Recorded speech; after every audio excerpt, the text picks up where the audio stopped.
Well, good morning, everybody, and welcome to an interesting, hopefully interesting, 20 minutes or so. Um, the idea of this is I've been thinking about this for some time, and I got introduced to Vicky over LinkedIn, and I'll let her introduce herself in a minute. The idea is that we just a couple of people we sort of met over the internet waves, and we're just going to talk about some subjects every week that we find interesting, and that hopefully you'll find interesting too. So, what I'm interested in at the moment is I'm interested in motivation and what motivates us, what gets us out of bed. And for the record, so you know who I am, I'm Rory Coleman. I'm 58 years old, and I'm a performance and lifestyle coach. I think that sort of sums that up. What's your elevator pitch, Vicky? Right, so I'm Vicky Midwood, and I am an integrative health, nutrition and lifestyle coach, and I now specialise in helping people overcome disordered eating and alcohol addiction. So yeah, I'm the eliminator of addiction and disordered eating. I like to be called the eliminator. There you go. So we're all very frightened, and and you can obviously see that there's a connection of our behavioural traits between us, and maybe that's why we've sort of clicked. So it's Monday morning. We're in the middle of COVID. Oh my God, the world's in a mess. We're in lockdown in Wales, where I live. It's not so good in some parts of the UK. And we're trying to work out why on earth we've got out of bed this morning. So, Vicky, why have you got out of bed this morning? Well, for me, it's to get cracking on an absolutely full day, chock with clients, conversations with new people. And I couldn't wait to get out of bed this morning because I'm so looking forward to what I'm going to do and who I'm going to meet. What about you? Well, likewise. Mondays are always busy for me. I've like yourself, I've got a full client base, and either the weekend's been really good, so people want to talk about what's been really good, or their weekends have been really awful and they want to sort of bolster themselves up and get motivated for the week. And yet, for both of us, we've gone through stages in our lives when that motivation maybe wasn't there. What do you think the trigger points are for that motivation, sort of that point zero where everything's got to the bottom and then suddenly it starts coming up the other side? Because if people are looking in and they're thinking, oh my God, it's Monday morning and it's really cloudy and it's dark and it's horrible and the clocks have gone back, what's the thing that's, what's the trigger point that's actually going to get them moving today? I think it's going to be different for everybody, but for me, when I was in that place of really struggling to get out of bed, I remember hearing something by Mel Robbins, and it was a TED talk, really short one, on the 5-second rule. And I heard it years ago and it stuck with me, in that if you just can literally make that decision to do something, that being get out of bed, in the first 5 seconds of you waking up, it makes it so much easier, because the longer you sit and procrastinate or lie there, you can convince yourself that you don't want to do it, and it gets really hard. So for me, I remembered that, and the motivation was to not let my clients down. I had classes that I had to teach. I had clients that needed me to show up to help them to feel better. And so serving other people is really the key motivating factor when I was like right under the carpet, not even on the carpet. But you've been there too. So how did you manage to keep going? I'm not quite sure, actually, if you really want to know. I'm a really driven person, and motivation comes from two areas. So my deep insight into motivation on the internet was about 3 minutes in Google, because that's as much of reading that I can possibly do. I've written a book. I've never read books. It's just really hard work for me. But motivation comes from sort of 2 points. There's the pleasure side and there's the reward side. And I'm definitely pleasure driven. So all those marathons, 1,000 marathons, all that running. I've never been bored once. I've okay, it's when it's chucking it down like it is at the moment, it's not so pleasant to get your shoes on and go out and run. No. But the reward, the pleasure of doing all those marathons has just been amazing. And the medals, they're in a bag in the loft. Right. So you're definitely pleasure driven, not reward driven.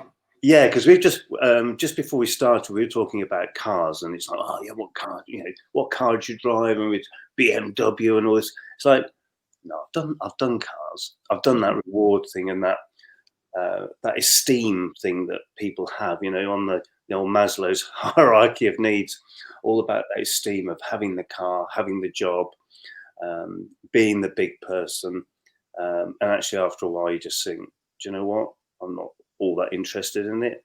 And if I've got a car that doesn't cost me very much money, it's really efficient, I don't pay much road tax, that's far more useful for me, if I'm really being honest. I don't know, are you pleasure or reward? I would say that I am, well, definitely when I was using, I was pleasure, because I actually enjoyed being in my addiction. And that's why it was so hard for me to get out of it, because I did. I enjoyed drinking. I enjoyed the social aspect of it. And crazy as it sounds, I enjoyed having my cake and eating it when I had my issues with food and bulimia. And the whole process of preparing for that was part of the whole addiction. So I would definitely say I was pleasure driven within my addiction. Today, now I can look back on it, I'm pretty much all the way across the board reward driven, in that I get so much from knowing that my clients are coming through what I've been through and get it. And the reward for me is seeing them being able to live a better life. So I would say, yeah, I'm definitely erring towards, I don't think it's an either or. And I think that's part of my addictive thinking. And I don't know if you noticed that when it was either black or white, it was that one or that one. Now I think it's this. I think there's a continuum. And I think on certain things I'm more pleasure, and on certain things I'm more reward. And I think that's okay. It's okay to be both, as long as one is not obviously more than the other. And it definitely was when I was using. It was definitely all pleasure. When you say using, what do you mean by using? So just so for me, I used food for a long time to cope, to either make me feel better or numb out. But because I was a fitness instructor, personal trainer, and how I looked aesthetically and how I was able to move, actually being able to function well and be fit, I needed to have a certain weight, look a certain way, or I thought I did. And so I was scared of getting fat, so I would throw it up. So I was using food. And when that became really overwhelming and really, really hard, I picked up alcohol. So at one point I was addicted to both food and alcohol, and it was very much like this. How much booze were you on? It gradually increased over the years. So I used to think, when I thought I didn't have a problem, I was probably averaging a bottle of wine a night. I call them one bottlers. Yeah. On the bad days, what was a bad day? 3, 4, 5? Yeah, and add a few beers in there as well. And if I was teaching classes, my drink of choice was wine and soda. Right, so I wasn't like crazy hard drinker, but a clear bottle of water, if you put wine in it, it's a horrible color. Wow.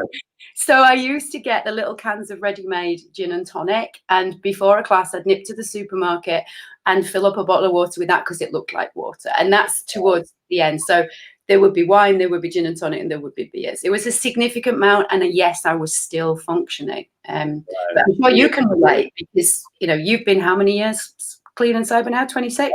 I've been 26 years, right? Yeah. It is funny, isn't it? When you speak to people, I sort of say, "Well, do you drink?" And they say, "Well, no, I've got a drink problem." And then I said, "Well, how much?" And they say, a bottle a day. That's a lot.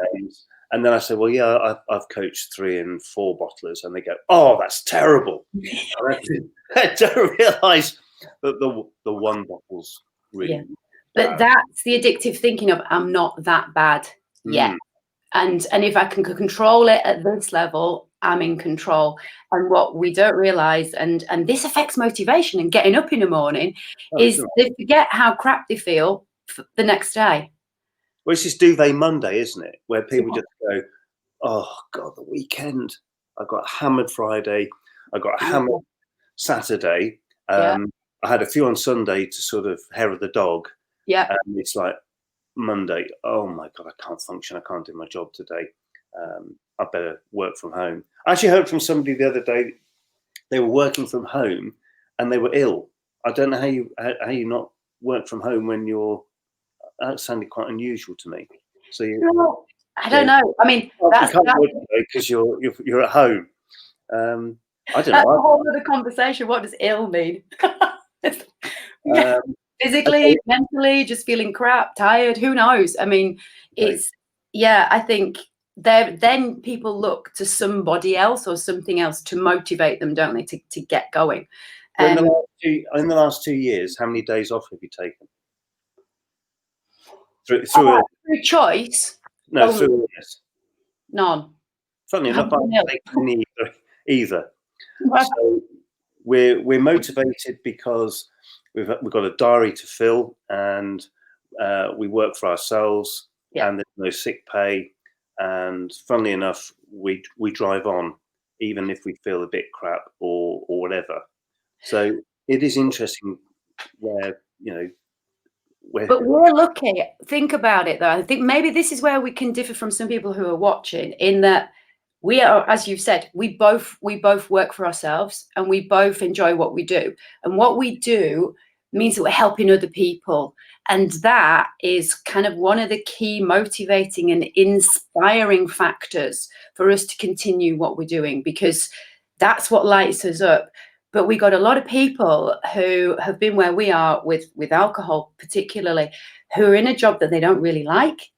May even go so far as to say they hate it, but they feel trapped, and maybe they're in a family environment where they're not particularly happy either. And so it is a case of, what can I do to just get through?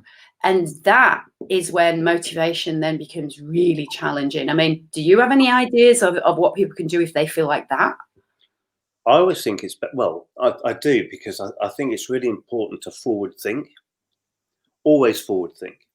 So even if you're in the most, if you're in an awful job and it's bad, or you're being abused at work, or you're bullied, or you feel threatened, or you can't do the job, you have to try and think, well, actually, I'm in the wrong job. And it's okay to sort of say, I'm in the wrong job.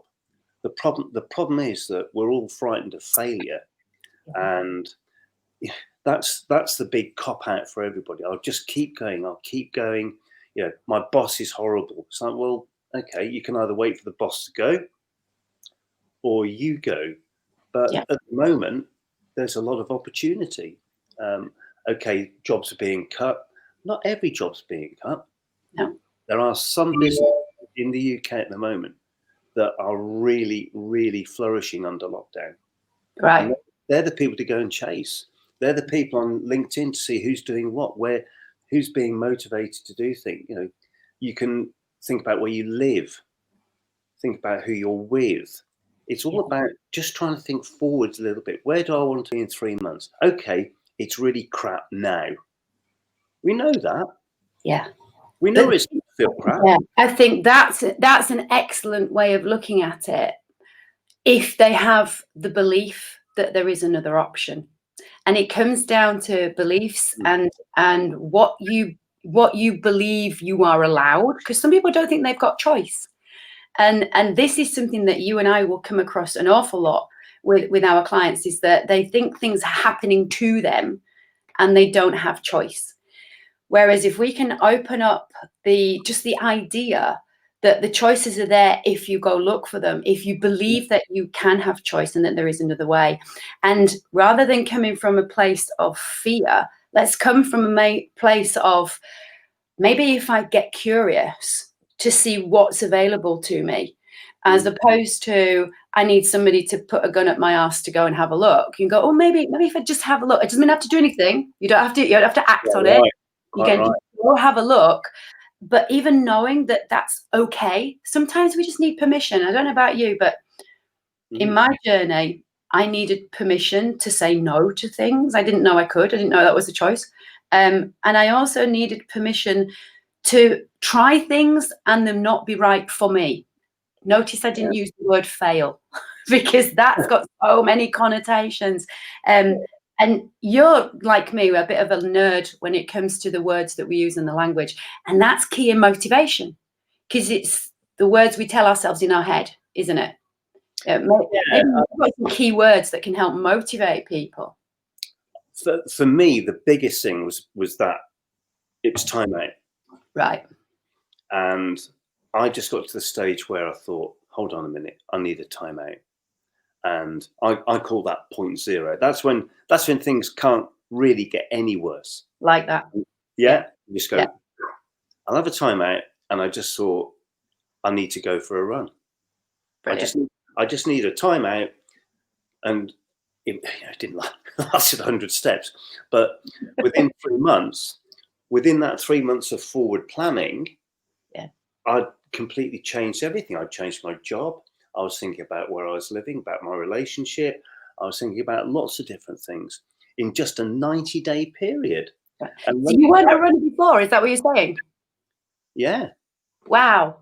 Yeah. So literally one foot in front of the other. Sorry, say again. Was that literally just one foot in front of the other just to see how far you could go? Yeah. Brilliant. Yeah, it's outside my front door, 5th of January 94. 5th of January 94. I just thought, I'm not going to the pub tonight. I'm going for this jog. Right. I did 100 steps, but I didn't feel like I'd failed. I actually felt euphoric because I'd found my thing. Yeah. And this is about having some kind of skeleton to put the rest of your life on. Yeah. And I've been. And this, it's the baby steps that we don't allow ourselves to take. And I think that's where we get overwhelmed with motivation and thinking that it should be this like big thing that we're going to make a massive decision and I'm going to change job and I'm going to do it like next week. But it's like, no, just do the first step, because the first step in and of itself can motivate you to then take the second step. And that's just what you described, isn't it, really? Absolutely. Five years ago, I was living in a different part of Cardiff. My wife and I, we didn't have any kids. And 5 years later, 5 years, what's that, about 1,500, less than 2,000 days. Less than 5 years later, I've been critically ill. We've got 3 children. We've moved across town. And my business is totally different because time marches on. And you make a succession of choices that some things happen to you and you deal with them, and some things you choose to do, and hopefully if you make good choices, good things happen to you too. Yeah. So I think the message for this week is actually just get that big boulder moving. Well, it is literally just starting to get it rocking. Yeah, that's all that people have to do, and think to themselves, where on earth can I possibly go? What options are there out there? And just to start building, even if it's 100 steps like I did. Yeah. I think exercise is good. Oxygen to the brain's good. Yeah. That's, for me, we're both on the same page on that. But I think what you've just said there is movement is motivation. Whether it's movement mentally towards a goal or whether it's physical movement, just movement is probably the biggest motivating factor for all areas of life. Yeah. So look, we're just coming up to the end of this first chat. They go so quick, don't they? Look, I think motivation's really good. I think we could talk about motivation more. Inspiration's a different thing. Inspiration's an interesting one. Yeah, I think inspiration's good, and hopefully we'll get some feedback, and we'll tailor these broadcasts, and maybe other people can come in and we can have some chat, and they can ask questions, because I'm fascinated by the work that you do with your people who are addicted. My word, I've come across all sorts of addiction in my time. I can imagine. Yeah. And like you, I'm very black and white, and there's no 50 shades of grey in my world. So I'm interested to hear what other people do and learn from them too. So have a great week, Vicky. Thank you. And I hope all the people that you work with enjoy the work that you do with them. And I'm going to crack on with mine. Excellent. I just wanted to add, if anybody is watching this on replay, if you want to leave us some comments, please do put #replay. And if you found it useful, share it with somebody or put it on your page or just point somebody in the direction of it, because they might find it helpful too. Thank you. And where do people find you on the internet? So they can find me on my business page, which is on Facebook. That's Go Figure Coaching. You'll see me as the Addiction and Disordered Eating Eliminator. I'm also Vicky Midwood on Facebook and on Instagram and on LinkedIn. Simple. If you Google Rory Coleman, you'll find me. Great to speak to you, and have a great week, folks. You too. Bye.